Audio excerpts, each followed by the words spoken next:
Okay, guys, take a look what you should have got. Um, Number one, why are they mutually exclusive? Also disjoint. Why are they disjoint? You can't possibly have a cholesterol level that's both below 240 and above 240. That's not how numbers work.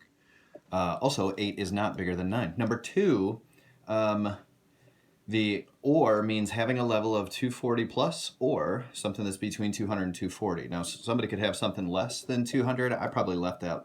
That's way in the rear view mirror for me. Probably a probability of A or B. Since they are mutually exclusive, which we showed up here, I'm allowed to just add them. I get 0.45. And then the probability of C, that somebody is actually less than 200, well, it'd be just 1 minus the probability of A or B. 1 minus that 0.45 is 0.55. Okay, so there's our first trick, adding probabilities for an or kind of a question when things are mutually exclusive. Not so bad. We're going to have a lot of different rules, and you're going to have to take paragraphs and separate them into which rule they fall in and pick the right thing. That's where it's going to get complicated, and it happens in a hurry. Okay? You don't even see it coming, and you're confused. Often, we're going to be finding probabilities involving two events. Well, like the event that you're above 240 or below 240. Where both events have multiple levels, though, that's a little more complicated. And generally, we'll just go where there's two levels, but it can get bigger than that. There are two organizational tools that help tremendously with keeping track of the probabilities. There is the two-way table, which I heavily prefer, or the stupid Venn diagram. I'm not a fan of these things. At times, it's more work to complete a Venn diagram for a probability question than it's worth. But some people prefer Venn diagrams. If I give you a question and I don't tell you which one to use, it's your choice. You should be able to use both, definitely for the AP exam, but I won't force you to use one or the other, I don't think. We'll see how things are worded on the test on the website. Okay, book example, 319, here we go. On 319, there's clearly a picture of an ugly person. Question, who has pierced ears? College students in a college statistics class wanted to find out how common it is for young adults to have their ears pierced. Oh, this is just fascinating. They recorded data on two variables, gender and whether or not the student had a pierced ear. So gender's got two options here, not yes and no, male or female, and then pierced ears, yes or no. For all 178 people in that class, the two-way table summarizes the data. Now, you've seen a two-way table before. And you know how to find probabilities from a two-way table. So at least that's not new for you. There's 178 people total. There's 90 guys and 88 girls. 103 of them have at least one ear pierced, and 75 of them don't. Inside the table, this is 19 people who are both a guy and yes has an ear pierced, where this 4 is the amount of girls who don't have an ear pierced, right? Okay, question. Suppose we choose a student at random from this class, define A as finding a male student and B the student with a pierced ear. Those are not mutually exclusive events because that does happen at the same time.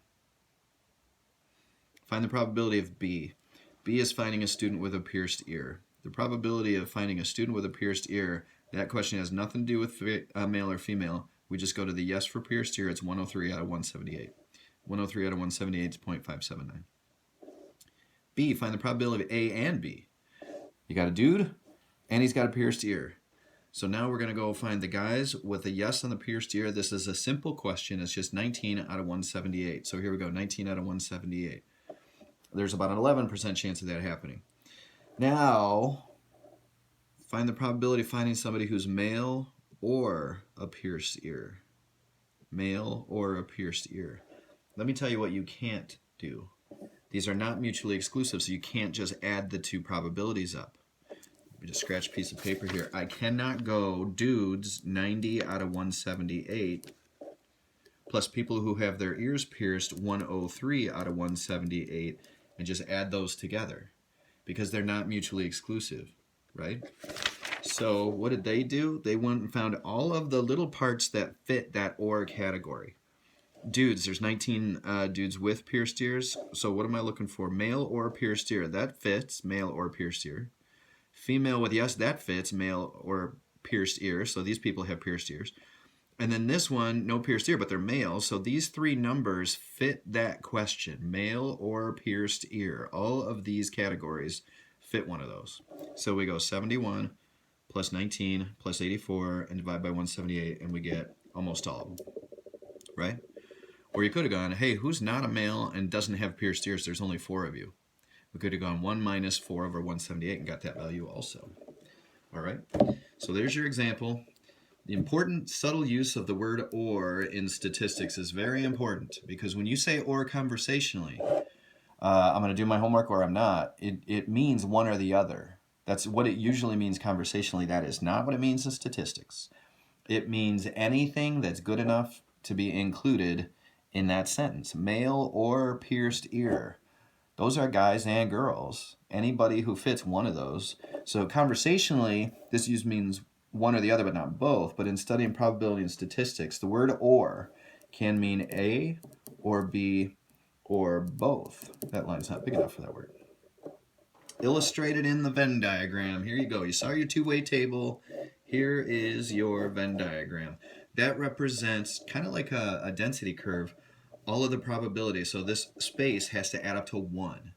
All of the probabilities in a probability model have to add up to 1. Okay, so I'm going to do a circle because it's a Venn diagram for A, and that of course means male. And then I'm going to do another circle that intersects, and this one is for B, and that's pierced ears. The reason, of course, that I'm having the circles intersect is because there are males with pierced ears, right? If I calculate male or pierced ears as probability of male, that would be 90 out of 178. That's what I put on my separate sheet of paper there. And the probability of pierced ears, I get 103 over 178. I just counted all of these dudes as males, and then I counted all of these people with pierced ears. I just counted everybody in the middle twice. You're not supposed to do that. And look what happens. You get 193 out of 178. You get a probability bigger than 1. That can't happen. So we made a mistake by thinking you can add probabilities when they're not mutually exclusive. So I've double counted the middle, which is males, with pierced ears. Counted them twice. So when we have our formula for or, we already wrote one. We wrote a formula a minute ago, and it went like this. The probability of A or B is you get to just add them, but that had a big fat if on it. If they're disjoint or mutually exclusive, you're allowed to do that. Well, we need a formula without an if, because we can't just go adding things. Clearly, it doesn't always work. So I'm going to go to the next page, and I'm going to write this formula in before we take a break here. Before I take a break. Lost my place, though. Oh, there it is. Therefore, here's the rule we can apply to any situation. There's no if at all. The general addition rule for any two events A and B from a chance process. The probability of A or B happening, which means A or B or both, that also qualifies, is equal to the probability of A plus the probability of B minus the probability of A or B. Nope, and B.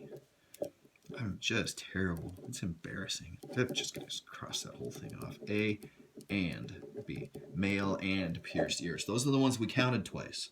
So here I want to count all the males, then all of the people who have pierced ears, so I counted too much. Then I'm going to subtract off once the males with pierced ears because I counted them twice. See how that works?